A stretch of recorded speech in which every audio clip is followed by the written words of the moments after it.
ठरलं तर मग मालिकेच्या येणाऱ्या आठवड्यामध्ये अतिशय जबरदस्त ट्विस्ट आपल्याला बघावयास मिळणार आहे. त्यामध्ये आता खुनाचा आरोप करणाऱ्या माजोर्डे पुरनाईचा एकाच भयानक सत्याने मधुभाऊ कसा माज उतरवतात. खऱ्या खोट्याच्या पारड्यात खोट्या तन्वीचे आणि सायलीचे पाय ठेवून सायलीच्या पायावरील तुळशीपत्र मोठे डोळे केलेल्या पूर्णाजी समोर आणून खऱ्या खोट्याचा निवाडा करून आता मधुभाऊंनी आपल्याच हाताने पूर्णाजीच्या तोंडात मारून घ्यायला लावलेली असते. आणि जेव्हा हे खरे सत्य समजते तेव्हा आपल्या तन्वीला म्हणजे सायलीला लहानाची मोठी करून चांगले संस्कार केलेल्या मधुभाऊची हात जोडून पाय पकडत पूर्णाजी आता कशी माफी मागते हे आपल्याला बघावयास मिळणार आहे. आणि त्याचबरोबर खोट्या प्रियाचा पर्दाफाश होऊन खोट्या प्रियाच्या पायावर कोणतेही तुळशीपत्र नसल्याचे सत्य आता पूर्णाजी समोर येऊन खऱ्या खोट्याचा मोठा धमाका आता सुभेदारांच्या घरी होताना आपण बघणार आहोत. आणि जेव्हा हे सत्य पूर्णाजी समोर येते तेव्हा एकच मोठा धमाका उडून आपली सायली हीच खरी नात सून असल्याचे आता पूर्णाजी समोर येऊन पूर्णाजी कसा सायलीचा स्वीकार करते हे आता आपण बघणार आहोत. पहिल्यापासून आश्रमातील लोकांना हिणवणाऱ्या सायलीला त्रास देणाऱ्या आणि आता घरी आलेल्या मधुभाऊंवर खुनाचा आरोप करणाऱ्या पूर्णाजी समोर जेव्हा हे सत्य येते तेव्हा आता पूर्णाजीला खराच मोठा पस्तावा येऊन ज्या लोकांना आपण वाईट म्हणून हिणवले त्याच लोकांनी आपल्या तन्वीचे रक्षण केले आणि तिला लहानाची मोठे केले. आणि दिव्याई हे मी काय करून बसले आणि माझ्या हातांनी केवढा मोठा अपराध केला याची आता पूर्णाजीला जाणीव होऊन आता पूर्णाजी स्वतःला कशी शिक्षा करते हे आता आपल्याला बघावयास मिळणार आहे.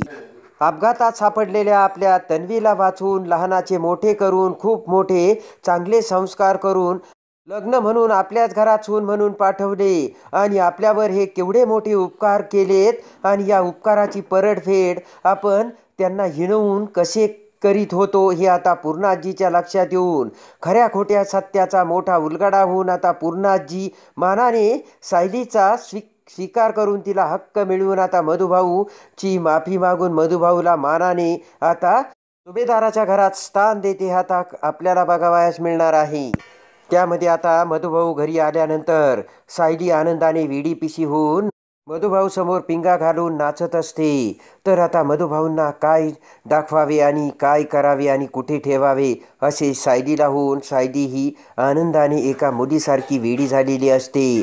आणि तो आनंदाचा सोहळा बघून मात्र पूर्णाजीला मोठं खटकत असतं आणि रागानेच पूर्णाजी तिच्या बेडरूममध्ये जाते. त्याच वेळेस आता रागाने लालबुंद झालेली पूर्णाजी ताबडतोब कुसुमला बोलवते आणि म्हणते की 10 मिनिटाच्या आतच सगळ्या लोकांसोबत तुझ्या गाठोडं बांधायचं आणि लगेचच कान टाईट करून माझ्या घरून इथून निघून जायचं.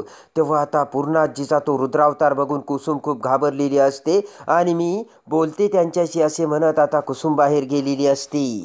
त्यानंतर आता आश्रमातील मुलांना आणि मधुभाऊंना लगेचच कुसुम ही तेथून निघण्यासाठी सांगते. पण आता अर्जुन आणि सायली कल्पनासुद्धा हे कुसुमला थांबवतात आणि म्हणतात की एवढी काय घाई आहे कुसुमताई तुम्हाला, अजून आजचा दिवस पूर्ण आता मधुभाऊ हे सायली आणि मुलांसोबत स्पेंड करणार आहेत तेव्हा तुम्ही जाण्याची घाई करू नका.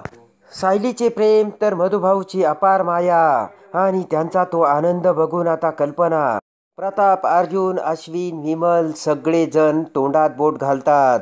तर आता तेवढ्यात तो सोहळा आता चालू असतानाच अर्धा तास झाल्यानंतर मात्र पूर्णाजीला राहवत नाही आणि लगेच पूर्णाजी रागाने दरवाजात येते. दरवाजात येताच कुसुम म्हणते की पूर्णाजी मी यांना आश्रमात घेऊन जातच होते. तेवढ्यात हात पुढे करत आता पूर्णाजीने सांगितलेले असते की आता मी तुला सांगितलं होतं तरीसुद्धा तू माझं ऐकलं नाही. आता जे काही करायचं ती माझ्या पद्धतीने करीन असे म्हणत आता पूर्णाजी अर्जुनला म्हणते की अर्जुन तू एवढा वकील झालेला असताना देखील एका खुनाचा आरोप असणाऱ्या व्यक्तींना आज या पवित्र दिवशी माझ्या घरी कसे घेऊन आलास आणि माझ्या घराला तू अपवित्र कसे केलेस. तेव्हा पूर्णाजीचे ते शब्द ऐकून आता सगळ्यांना मोठा धक्का बसलेला असतो.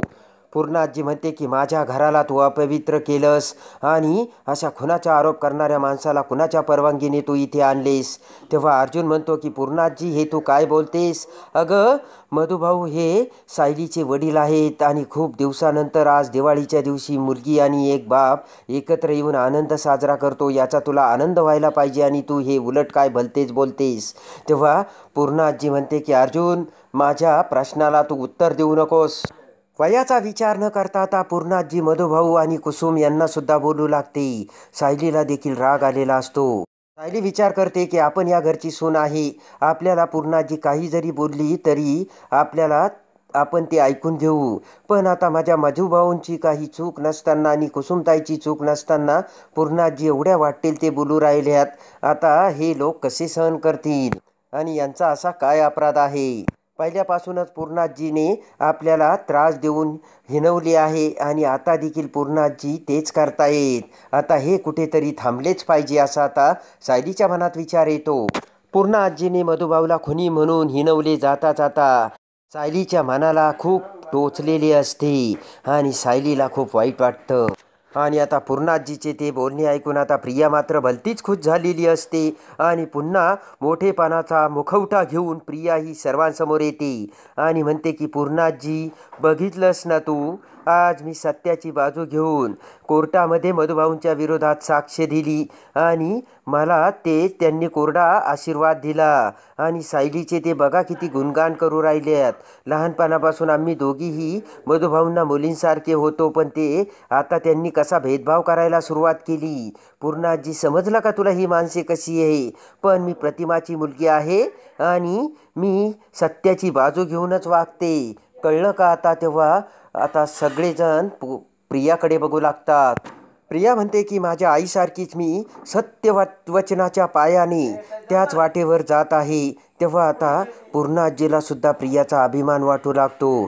तेवढ्यात अर्जुन प्रियाला खुडवतो आणि म्हणतो की प्रिया, इथे आम्ही आमचं काय चाललंय ना ते बघून घेऊ, तुला मध्ये बोलण्याची गरज नाही. तू या घरी पाहुणी म्हणून आलीस ना, पाहुणी म्हणूनच राहा आणि तोंडातून एक शब्दही काढू नकोस. प्रिया म्हणते की बघितलं का अर्जुन देखील आता मी सत्याची साथ देते तर कसे मला हिणवू राहिलाय आणि मी यांच्या विरोधात गेले ना तर सगळेजण माझ्या विरोधात चालले. तर लगेचच सायली म्हणते की पूर्णाजी माझ्या मधुभाऊवरती खुनाचा फक्त आरोप आहे, तो अजून सिद्ध झालेला नाही. तेव्हा खुनी म्हणून माझ्या मधुभाऊला तुम्ही हिणवू नका. पहिल्यांदाच आता सायली पूर्णाजीला ते बोलणे बोलते. तेव्हा पूर्णाजीला अजूनच राग येतो. पण तेवढ्यात मधुभाऊ सायलीला गप्प बसवत म्हणतात की साऊ बाळा, तू कशाला बोलतेस, आमच्यामुळे येथील लोकांना त्रास होतो तर आम्हीच जातो. असे म्हणत आता लगेचच मधुभाऊ कुसुमसोबत तिथून जाऊ लागतात. पूर्णाजी म्हणते की आश्रमातील लोकांनी निर्लज्जपणाने येथे थांबण्याची गरज नाही. तेव्हा आता अर्जुनला सुद्धा राग आलेला असतो आणि अर्जुन म्हणतो की पूर्णाजी तुझ्या तोंडाला आवर घाल आणि तू हे काय बोलतेस. मधुभाऊंना मीच इथे घेऊन आलो होतो, ते इथे आले नव्हते. तेव्हा मीच इथे आणलं आणि आता तू त्यांना असा अपमान करून का जायला सांगतेस. तर आता सायलीला वाईट वाटते आणि लगेचच सायली ही बारीक चेहरा करून मधुभाऊला थांबवण्याची विनवणी करते. तेव्हा लगेचच मधुभाऊ म्हणतात की साऊ बाळा, मी आता तुला भेटलो ना, तुला भेटून मला सुद्धा आनंद झाला, पण आता मी येथून कधीतरी जाणारच आहे ना, तू कशाला वाईट वाटून घेतेस. आणि म्हणते की साऊ तू खरंच लक्ष्मी आहे, लक्ष्मी, आणि लक्ष्मीच्या पावलांनी तू या सुभेदारी घरात सून म्हणून आली आहे.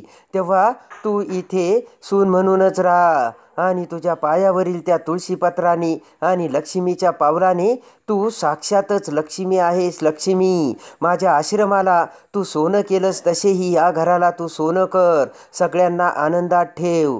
तेव्हा ते शब्द ऐकून आता मधुभाऊ काय बोलतात याकडे सर्वांचे लक्ष लागलेले असते. कल्पना, प्रताप, अश्विन, अर्जुन सर्वजण कान टवकारून आता मधुभाऊचे ते बोलणे ऐकतात. आणि कल्पना म्हणते की तुळशीपत्र. तर लगेचच अश्विन म्हणतो की कोणते तुळशीपत्र. तर अर्जुन म्हणतो काय बोलताय मधुभाऊ तुम्ही. तर अर्जुन म्हणतो मधुभाऊ तुम्ही काय बोलतात. तर मधुभाऊ म्हणतात की 20 वर्षापूर्वी लहान असलेली माझी साऊ तुळशीपत्राच्या पायाने माझ्याकडे चालत आली होती आणि त्याच तुळशीपत्राने माझा आश्रम हिने खूप मोठा केला, संस्कारिक बनवला.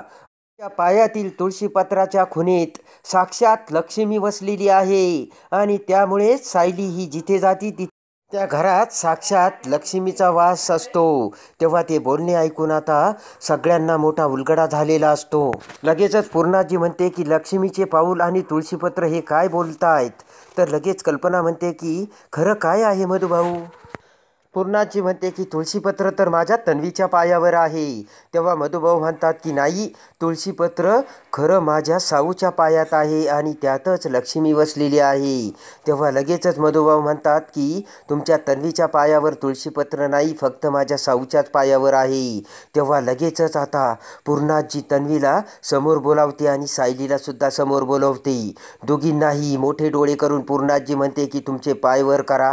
तर आता तन्वीची मोठी घाबरगुंडी उडालेली असते आणि सायली लगेचच तिचे पाय वर करून त्या पायातील तुळशीपत्र पूर्णाजीला दाखवते आणि त्या क्षणी पूर्णाजीला मोठा धक्का बसलेला असतो आणि सायलीच्या पायातील ते तुळशीपत्र पूर्णाजी समोर आलेले असते.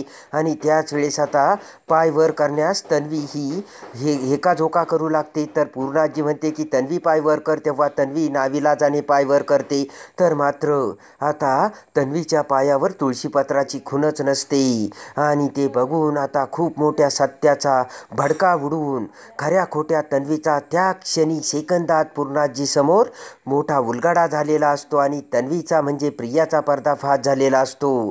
तर आता मधुभाऊची लगेचच हात जोडून पाया पडत पूर्णाजी कशी माफी मागते आणि सायलीचा सून म्हणून कशी स्वीकार करते हे बघण्यासाठी आणि ठरलं तर मग मालिकेच्या डेली अपडेटसाठी आपल्या चॅनलला लाईक करा, सबस्क्राईब करा.